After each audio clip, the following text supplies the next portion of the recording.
La Basílica de San Pedro pesa cientos de miles de toneladas. Mármol, piedra, oro, siglos de historia acumulados sobre una estructura que millones de personas consideran el centro espiritual del mundo. Todo el mundo conoce su cúpula. Todo el mundo ha visto las fotografías de la plaza, las columnas, las multitudes bajo el balcón papal, pero casi nadie sabe lo que hay debajo. No me refiero a las grutas vaticanas, esas cámaras donde descansan los sarcófagos de los papas. Eso es conocido. Hablo de algo más profundo, entre 3 y 11 metros bajo el suelo de la nave central, un lugar al que es más difícil acceder que a una audiencia con el propio Papa. Un lugar donde el aire tiene una humedad del 98%, donde la temperatura se controla con esclusas herméticas de vidrio y donde los frescos pintados hace 2000 años conservan sus colores como si el tiempo hubiera decidido detenerse. Debajo de la Basílica de San Pedro hay una ciudad entera de muertos, y lo que se encontró entre esas tumbas obligó al Vaticano a mantener el silencio durante décadas. Si te interesa saber qué ocurre cuando la arqueología excava bajo el edificio más sagrado de Europa y lo que encuentran no coincide exactamente con la historia que siempre se contó, quédate hasta el final. Lo que viene no termina donde crees. El 10 de febrero de 1939 murió el Papa Pío XI. Su sucesor, Pío XII, hombre de formación diplomática y mentalidad pragmática, asumió el trono de Pedro en un momento en que Europa se preparaba para la guerra. Pero en junio de ese mismo año, antes de que el conflicto estallara formalmente, Pío XII tomó una decisión que pocos conocen y que implicaba un riesgo técnico enorme. Ordenó excavaciones arqueológicas a gran escala bajo los cimientos de la Basílica de San Pedro. Hay que detenerse un momento para entender la magnitud de esa orden. Excavar bajo una estructura de esas dimensiones significa debilitar los pilares que la sostienen. Un error de cálculo podía agrietar la cúpula diseñada por Miguel Ángel. Una mala decisión podía provocar un derrumbe parcial del mayor templo del cristianismo. Y sin embargo, Pío XII dio la orden. Algo debía importarle más que la estabilidad del edificio. La razón oficial era sencilla: cumplir la voluntad de su predecesor, que había pedido ser sepultado lo más cerca posible de la supuesta tumba del apóstol Pedro. Para hacer espacio en las grutas, los obreros de la basílica comenzaron a rebajar el nivel del suelo en una de las cámaras. Y entonces ocurrió algo que nadie esperaba. La herramienta de un obrero cayó en un vacío. El sonido del golpe cambió. No fue el choque sordo contra tierra compacta, sino un eco que se perdía hacia abajo, hacia la oscuridad. Cuando ampliaron el agujero y alumbraron con una linterna, no encontraron tierra, sino el techo de un edificio enterrado bajo la basílica. Pío XII, al recibir el informe, decidió ampliar las excavaciones. Los trabajos se llevaron a cabo entre 1940 y 1950, según confirmó el propio Vaticano años después. Plena Guerra Mundial. Roma bajo la sombra de Mussolini primero y de las tropas alemanas después. La ciudad del Vaticano funcionaba como una pequeña isla neutral rodeada de caos. Y dentro de esa isla, en secreto, un equipo de arqueólogos descendía cada noche a las entrañas del Monte Vaticano. La tierra extraída se sacaba en sacos que se dispersaban en los jardines. La operación se disfrazó de simple reparación. Nadie fuera del círculo más estrecho del Papa sabía que bajo el altar mayor se estaba abriendo una puerta al pasado. Lo que encontraron, a varios metros de profundidad, superó cualquier expectativa. No era una caverna húmeda ni un sótano abandonado. Era una calle romana pavimentada con ladrillo, flanqueada a derecha e izquierda por fachadas de edificios. No viviendas para los vivos, sino mausoleos. Casas para los muertos construidas con el mismo cuidado que las residencias de los patricios. El equipo arqueológico descubrió una necrópolis urbana completa. Hileras de sepulcros de ladrillo con pórticos, columnas y escaleras. Una franja de aproximadamente 70 metros de largo por 20 de ancho, con una calle central entre dos hileras de mausoleos, 22 edificios funerarios identificados, cerca de 1000 enterramientos documentados, hombres, mujeres y especialmente niños. Las inscripciones preservaban nombres vinculados a familias de libertos imperiales. No era un cementerio de santos ni de mártires. Era un cementerio de romanos comunes, de personas reales que vivieron, trabajaron y murieron en los primeros siglos de nuestra era. La conservación resultaba inquietante. Dentro de los mausoleos, sarcófagos de mármol con tallas finas, urnas con cenizas, camas funerarias, frescos en las paredes con colores intactos después de 2 milenios de oscuridad absoluta. Y la razón de esa preservación tiene nombre propio. A principios del siglo IV, el emperador Constantino decidió construir la primera basílica cristiana sobre el lugar donde la tradición situaba la tumba del apóstol Pedro. Pero el terreno presentaba un problema monumental. El Monte Vaticano tenía una pendiente pronunciada y en su ladera se extendía un cementerio activo, no un cementerio abandonado, activo. Los arqueólogos encontraron pruebas de que se siguieron realizando enterramientos, incluso durante los primeros años del reinado de Constantino. En una urna funeraria apareció una moneda constantiniana, lo que significa que alguien fue enterrado allí cuando las obras de la basílica ya habían comenzado. El derecho romano prohibía perturbar tumbas. Era un sacrilegio grave, castigado con severidad, pero Constantino necesitaba una plataforma nivelada para su templo. Sus ingenieros cortaron la cima del monte y usaron esa tierra para rellenar la pendiente. Arrancaron las cubiertas de los mausoleos más elevados. Colmaron los espacios entre ellos con miles de toneladas de tierra y escombros, y convirtieron ese conjunto de tumbas en los cimientos de la nueva fe. Se calcula que movieron más de 40.000 metros cúbicos de tierra. El resultado fue involuntariamente perfecto para la arqueología. La arcilla densa y la tierra húmeda sellaron los mausoleos como recipientes herméticos, excluyendo el oxígeno, deteniendo la degradación. Lo que Constantino enterró para construir su iglesia quedó preservado como una cápsula del tiempo que no se abriría hasta 1600 años después. Pero lo que había dentro de esa cápsula no era exclusivamente cristiano.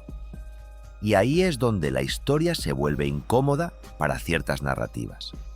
La necrópolis vaticana no es un santuario de mártires, es un mosaico de creencias. Los arqueólogos documentaron tumbas con iconografía pagana, clásica, junto a tumbas con los primeros símbolos cristianos, Júpiter y Cristo separados por una pared de ladrillo. Escenas de bacanales a pocos metros de representaciones del Buen Pastor. Pero hubo hallazgos que resultaron especialmente difíciles de asimilar. En la zona del Monte Vaticano, muy cerca de la basílica, existió un Phrygianum, un santuario dedicado a Cibeles, la gran madre de los dioses, cuyo culto llegó a Roma desde Asia Menor siglos antes de Cristo. La adopción oficial del culto por parte de Roma se remonta al período republicano y el gran santuario romano fue dedicado en el año 191 a.C. Era un rito oriental, extático, que incluía prácticas que los propios romanos clásicos consideraban extremas. Los sacerdotes de Cibeles, los galos, practicaban la automutilación en estados de fervor religioso. El rito más impactante asociado a este culto era el taurobolio. Según las descripciones que nos han llegado, especialmente a través del poeta Prudencio en el siglo IV, un iniciado se situaba en una fosa cubierta por una rejilla, mientras un toro era sacrificado sobre él, y la sangre caía sobre su cuerpo como una forma de bautismo sangriento. Hay que ser precisos aquí. La descripción más detallada de este rito proviene de fuentes tardías, y los estudiosos señalan que la ceremonia cambió considerablemente a lo largo de los siglos. No podemos afirmar con certeza que se practicara exactamente así en todas las épocas ni en este lugar específico. Lo que sí confirman los altares y las inscripciones hallados en el área es que el culto a Cibeles estuvo activo en el Monte Vaticano durante siglos.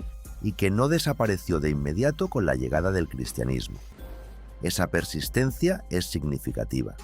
Significa que a las puertas mismas de los primeros espacios de culto cristiano, en el mismo monte donde se veneraría a Pedro, se celebraban ritos dedicados a una diosa antigua. El paganismo no se retiró en silencio. Resistió. Y luego estaba el enigma del mausoleo M. Cuando los arqueólogos entraron en esa pequeña tumba y dirigieron la luz hacia la bóveda del techo, encontraron algo que desató un debate que no ha terminado en 80 años. Sobre un fondo dorado formado por miles de teselas de vidrio esmaltado, aparecía la figura de un hombre en un carro tirado por caballos blancos, elevándose hacia el cielo con rayos luminosos alrededor de la cabeza y una esfera en la mano izquierda. Cualquier romano del siglo II habría identificado esa imagen como Sol Invictus, el dios Helios, Apolo en su carro. Pero el mausoleo contenía también escenas bíblicas: Jonás, tragado por la ballena, el buen pastor con su cordero.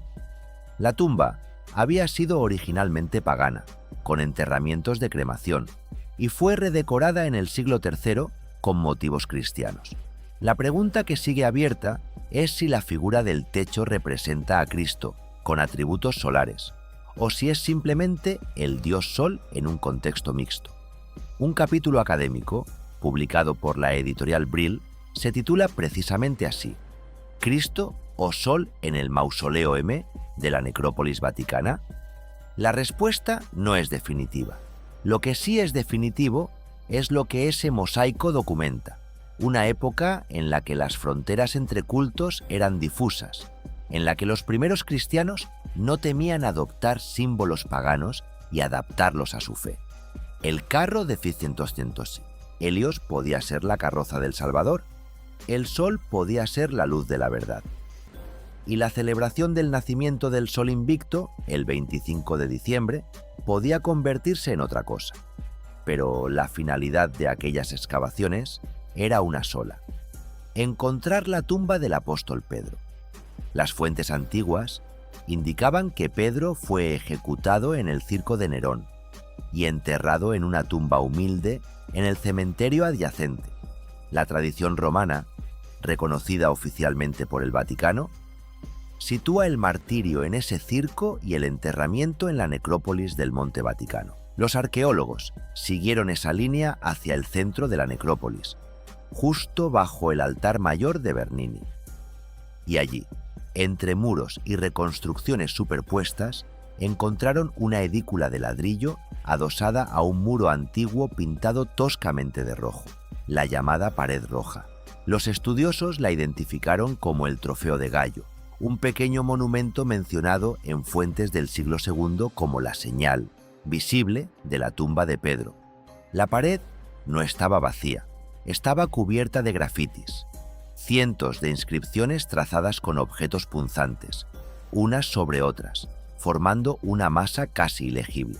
Nombres, oraciones, criptogramas, el lamento y la súplica de los fieles de los siglos II y III que acudían allí en secreto arriesgando su vida en tiempos de persecución. La epigrafista Margherita Guarducci dedicó años a descifrar aquellos trazos en el húmedo subsuelo. Una tarea inmensa, porque las inscripciones se superponían hasta formar capas ilegibles, pero en un fragmento de yeso desprendido de un nicho en la pared, Guarducci identificó una inscripción en griego: Petros Eni. Los filólogos ofrecieron dos lecturas: Pedro está aquí o Pedro en paz. Era la primera indicación escrita que apuntaba hacia el interior del muro. Cuando los arqueólogos retiraron la losa de mármol que cubría el nicho, la decepción fue enorme. La cavidad parecía vacía. Solo restos de bisentiocientes, construcción, fragmentos de yeso y polvo. La historia, sin embargo, tenía un giro pendiente.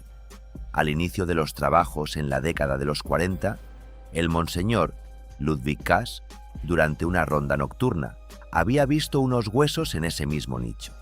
Sin ser arqueólogo, ordenó a los obreros recogerlos en una caja de madera y llevarlos al almacén. No documentó el hallazgo, violando la regla fundamental de la arqueología. El contexto importa tanto como el objeto. La caja permaneció más de una década en una estantería polvorienta, con una etiqueta que decía «Huesos del nicho del muro G». En la década de los 50, cuando los antropólogos comenzaron a analizar los hallazgos acumulados, esa caja resurgió. Se abrió una investigación forense rigurosa, analizando cada fragmento. Los resultados fueron estos. Los huesos pertenecían a un solo individuo. Varón, complexión robusta, acostumbrada al trabajo físico. Edad estimada al momento de la muerte, entre 60 y 70 años. Ese perfil coincidía con la descripción tradicional de Pedro, pero lo más revelador no fueron los huesos en sí, sino lo que los acompañaba, restos microscópicos de tela y polen. Entre las fibras se identificó una arpillera burda, propia de los pobres o de los ajusticiados, pero también una seda finísima teñida de púrpura, el tinte imperial extraído de moluscos que en la antigüedad valía más que el oro, entretejida con hilos de oro. La pregunta es obvia. ¿Por qué envolver los restos de un pescador galileo condenado como criminal con un tejido reservado para emperadores? La respuesta que proponen los investigadores es que aquello no fue obra del enterrador original. Fue un segundo enterramiento, solemne y deliberado. Cuando Constantino erigió la primera basílica, habría ordenado exhumar los restos de la tumba humilde, envolverlos en tela preciosa como reliquia suprema y ocultarlos en un nicho sellado con mármol para protegerlos de la humedad.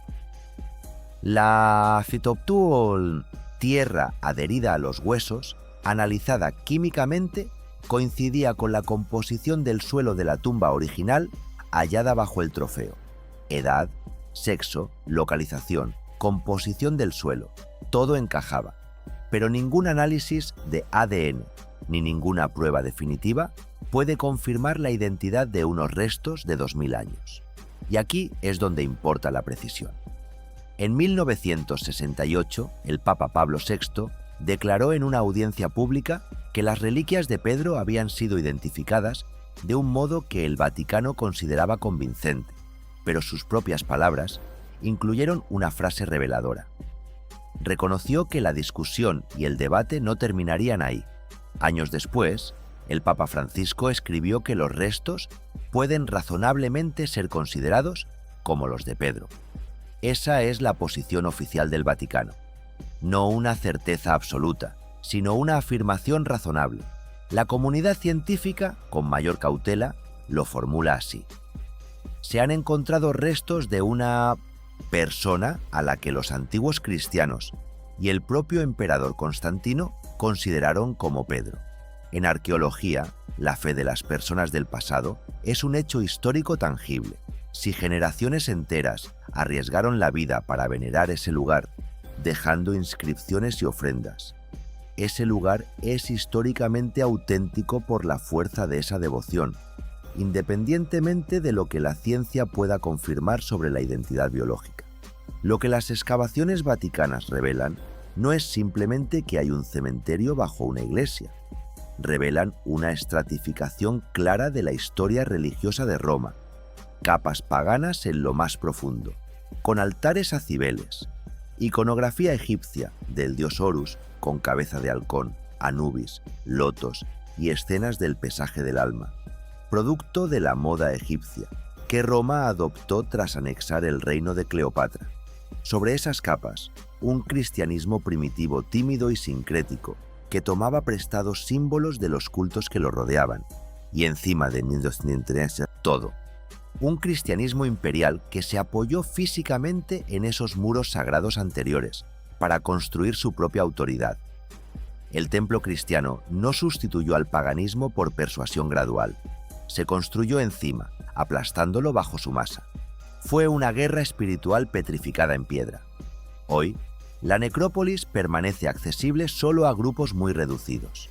El acceso se gestiona con reserva previa, y las visitas se limitan estrictamente para proteger los frescos y los estucos. Se desciende por escalinatas estrechas, se atraviesan esclusas herméticas y cámaras climáticas. El Vaticano invierte millones de euros en sistemas de control de temperatura y humedad, porque las excavaciones alteraron el microclima que había preservado las tumbas durante siglos. Esporas, bacterias y algas atacan las pinturas frágiles. Los niveles freáticos tienden a elevarse de nuevo, porque los antiguos drenajes romanos se han calcificado o fueron dañados por raíces. Existe un riesgo real de inundación de los niveles inferiores, y hay un detalle que pocos conocen. En algún momento anterior a 1968, Pablo VI retiró 9 fragmentos de las reliquias atribuidas a Pedro para la capilla papal privada.